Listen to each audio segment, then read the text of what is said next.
Hi, this is Christian, and welcome back to NFL Updates Express, your weekly dose of NFL news. Coming your way, Wildcard Weekend predictions. Wildcard Weekend kicks off as a battle in the AFC South commences, as the 6-seeded Indianapolis Colts at 10-6 take on the 3-seeded Houston Texans at 11-5. Now, these teams have had similar seasons. They started off the season pretty poor, the Colts 1-5 and the Texans at 0-3, and now they're sitting pretty in the playoffs as they take flight in Houston. Now for the Colts, Andrew Luck has played like an MVP candidate. He has elevated his team's level of play, and now the Colts have a real chance of doing some damage in the playoffs. T.Y. Hilton and Darius Leonard will be the catalysts on the offensive and defensive side of the balls respectively.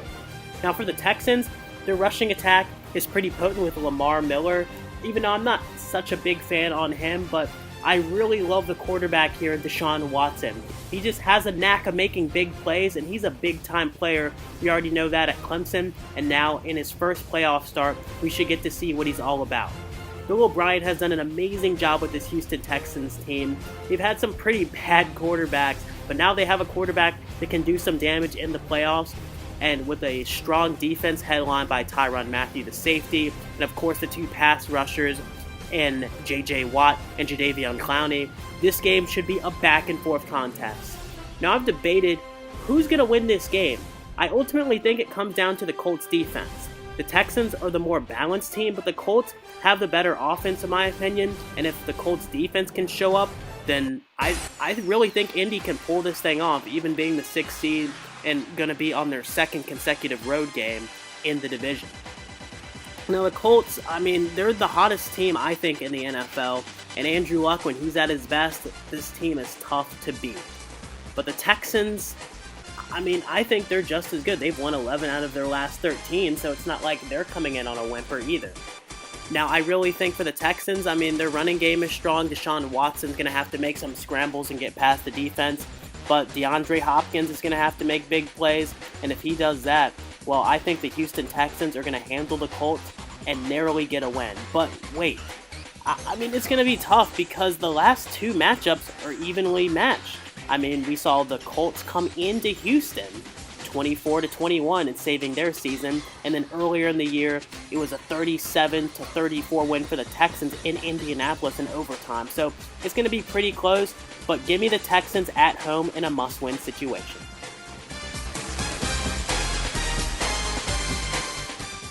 Seattle, Dallas, game on. It's the 5th-seeded Seattle Seahawks as they travel to Dallas to take on the 4th-seeded Cowboys. Now, the Seahawks started 0-2 this year, but rebounded, finishing 10-6 on the year, and looked very impressive heading into this game. Now, their Week 17 performance wasn't that great, but I wouldn't take too much stock into that. With relatively nothing to play for, the Seahawks were able to still get a win, and that's all that counts. Same thing for the Dallas Cowboys. They were playing a Giants team that didn't really have much to play for. The Cowboys were locked into the 4th seed, and they still managed a way to win besides some sloppiness during the middle parts of the game. But they rebounded at the end, coming through with a 1-point win over a division rival. Now, for the Seahawks to win this game, it's going to be down to Chris Carson in the running game. Now, you would say Russell Wilson, he has the experience. Pete Carroll, they've been there, done that, been in 2 Super Bowls. But I think Chris Carson, an 1,000-yard rusher, kind of a surprise to me, but I really think that he is the key to this game. Dallas has great linebackers with Jalen Smith and also Leighton Vander Esch, 2 great linebackers that have played extraordinary all season long. For the Cowboys, well, we already know their defense is great, but how about their offense? Amari Cooper, I think, has been the true catalyst for the Cowboys' turnaround this year. After acquiring him via a first-round draft pick from Oakland, he has exploded onto the scene, and I really think Amari Cooper needed a change of scenery. He got that coming into Jerry World, and he has dominated. Now, the Cowboys should be the favorites here, and rightfully so. They've beaten some pretty solid teams, especially with their defense playing as well as it has the past couple weeks. But it's tough. In the playoffs, it's just a different animal. Seattle has experience. Russell Wilson can pass the ball to Doug Baldwin and Tyler Lockett, and it's tough. Dak Prescott hasn't won a playoff game, but if they're going to win it here in prime time, I mean, now's the time. Seattle still has some deficiencies on their defensive side of the ball, even though they're a pretty solid defensive team themselves. And so this game will be a back and forth battle, but ultimately I'm going to go with my gut here. The Seattle Seahawks advance to the divisional round.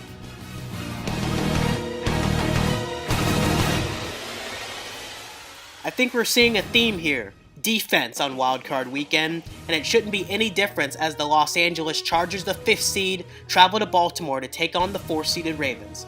Now, the Ravens were extremely fortunate hanging on, and it was a deja vu moment almost.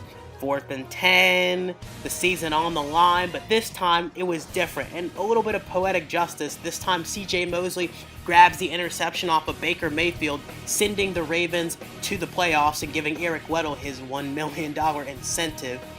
And it's been a revelation for the Ravens in the second half of the year.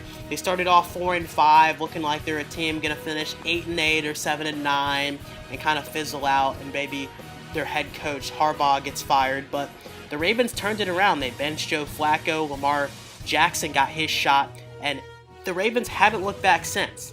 And one of their big key wins to get them to where they are today was against the Chargers in LA, a 22-10 romp over Phillip Rivers and company. So now head coach Anthony Lynn of the Chargers is going to have to figure out the hex that is the Ravens defense.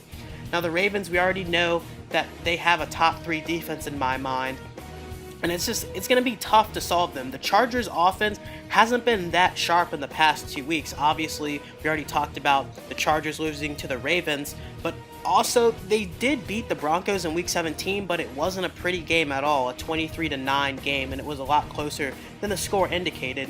And so they're really going to have to figure out things. Melvin Gordon and Austin Eckler, when healthy, are very effective, and they're going to need to get it going in this one.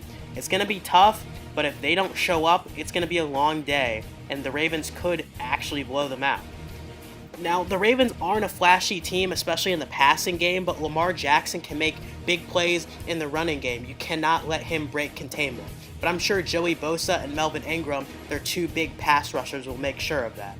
Now, it's going to be a tough game. I do see it being very competitive. It's going to be a low-scoring defensive game. I wouldn't be surprised to see it being 10-7 or 14-10 or some low score like that. But ultimately, I think the offenses will show up when it matters the most.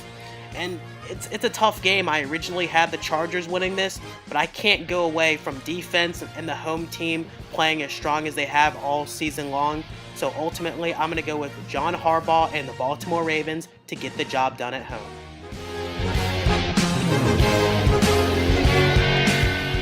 Can Nick Foles do it again? It's the defending Super Bowl champs, the Philadelphia Eagles, the 6th seed, as they travel to take on the 3-seeded Chicago Bears at Soldier Field. Now the Bears, congratulations on an amazing 2018 season for them. They went 12-4, storming through the NFC and making the playoffs for the first time since the 2010 season. Yeah, I know, Jay Cutler, bye-bye. Mitchell Trubisky, he hasn't been amazing, but he's gotten the job done. And as long as he doesn't make mistakes in the playoffs, the Bears could be the Jaguars of last year, a team that everyone's like, well, they're kind of young, they don't have a proven quarterback, but they have a defense, and they have a team that believes. Now the Bears, they're playing at home against the Super Bowl champs, and Nick Foles, well, he's ready to put on some more magic. Now he did suffer a tough rib injury in Week 17 in a win-or-go-home game, essentially, for the Eagles.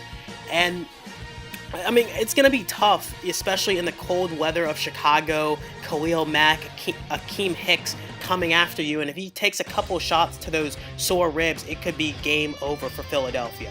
But I'm sure they'll counteract that. They have Golden Tate, a guy that can catch quick passes, especially screen passes, slant patterns, anything you want. Alshon Jeffrey, a big deep threat, and then Nelson Aguilar, a pretty balanced receiver. So the Eagles do have some weapons there. But I think it's going to come down to their defense. If they can neutralize Chicago's running attack with Jordan Howard and Tariq Cohen, then the Eagles can stay alive in this game. But if Tariq Cohen's running for 20-yard gains, Jordan Howard's busting through for 6 yards a carry, it's going to be a long, long day for Philadelphia. The Bears have to play mistake-free football. Mitchell Trubisky, well, he has a defense that can pretty much take over a game, so his job is to not lose the game. Make a couple nice throws. He has a lot of great weapons. We already talked about the running game, but Taylor Gabriel, a 5'8 receiver, he's in the slot and can make big plays. The rookie Anthony Miller, and of course Allen Robinson, the big-time threat out of Jacksonville, and they acquired him via free agency. And so the Bears do have some weapons. Don't forget about Trey Burton. He might be looking for a little revenge, as he's the starting tight end for the Bears now after being part of the Philly special in last year. It will be a very, very entertaining game. Two innovative coaches in Doug Peterson for the Eagles and Matt Nagy for the Chicago Bears. And it's tough. I really wanted to go with the Philadelphia Eagles here, but they just have a bad matchup playing the Bears. They're hungry. They haven't made the playoffs in almost a decade. And I think the Bears have just been the better team all season long. The Eagles, it's been a great season for them to get here, but ultimately Chicago, Mitchell Trubisky, and head coach Matt Nagy advance to Los Angeles to play the Rams.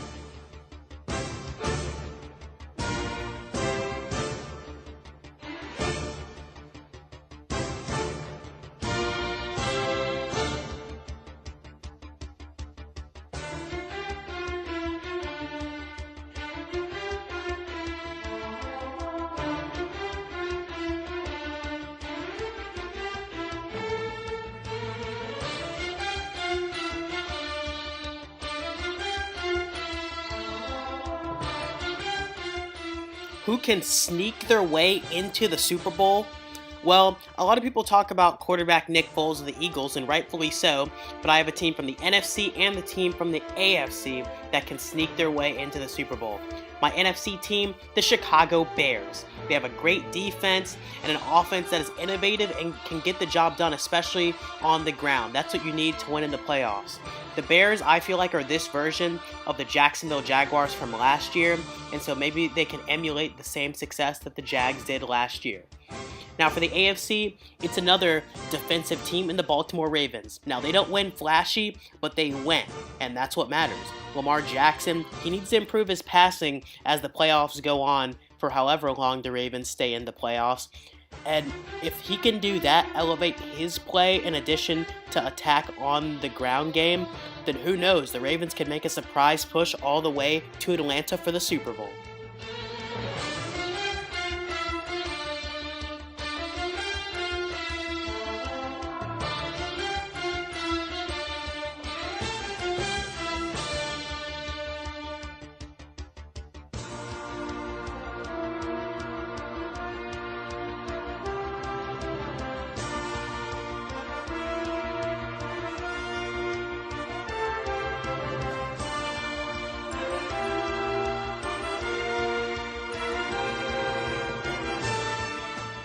It's a sad day. It's the end of the regular season, but at least the playoffs come. But here we go. Week 17 scores. It was the Bills over the Dolphins, 42-17. The Lions over the Packers, 31-0. Texans over the Jags, 20-3. The Patriots over the Jets, 38-3. The Panthers over the Saints, 33-14. The Cowboys over the Giants, 36-35. The Falcons over the Bucks, 34-32. The Ravens over the Browns, 26-24. The Chiefs over the Raiders, 35-3. The Bears over the Vikings, 24-10. The Steelers over the Bengals, 16-13. The Eagles over the Redskins, 24-0. The Chargers over the Broncos, 23-9. The Rams over the 49ers, 48-32. The Seahawks over the Cardinals, 27-24.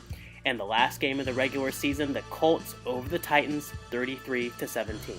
The most entertaining game was the Cowboys over the Giants, and the upset of the week was the Panthers over the Saints. My record prediction for Week 17 was 13-3, and I finished the year with a total final record prediction of 161 correct, 93 incorrect, and then the 2 ties on the year.